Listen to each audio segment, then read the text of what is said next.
Pregnant women who face jail time here in Colorado may not have to be behind bars. A new law that went into effect earlier this month encourages judges to find alternatives in their sentencing.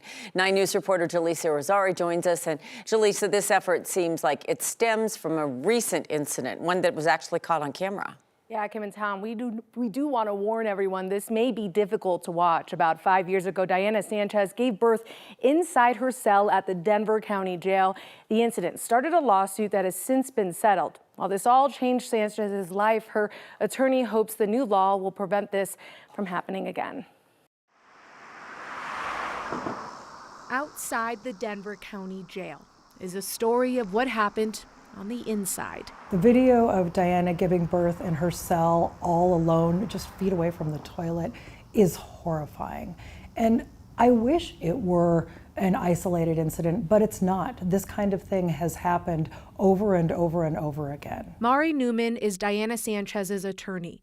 Diana is the woman in this video giving birth inside the Denver County Jail in 2018. Sanchez had been in jail for a couple of weeks for what Newman called a nonviolent crime. She was provided no medical care whatsoever for hours and hours and hours of laboring by herself. Illustrates just why it's so important that women and people who are pregnant are not incarcerated. The video started a lawsuit that has since been settled and inspired a bill that is now a law. HB 23-1187 encourages courts to offer alternative sentencing and bond amounts for defendants who are pregnant and pose no risks to the public. It went into effect this month. I have no doubt that if this law were in place, Diana and her child would not have experienced this. While the law does not mandate judges, it does provide them options in sentencing. Newman hopes they consider, because she says while Diana was not the first to experience this, she hopes she is the last. No parent and child should have to suffer the same kind of terror and indignity as Diana did and as other parents have. It's important to point out this law isn't just for pregnant women facing jail time, but those in postpartum as well. They realize how important that time is for a parent and their child. There's a lot of ground to cover here, but let's check in on the baby. We were kind of witness to it, and not that we wanted to be there, but we were. How's the baby? Baby's okay.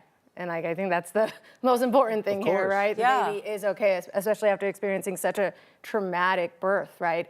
That doesn't stop the fact that this has definitely impacted this family for a very long time. And baby's still with mom, and I believe so. okay.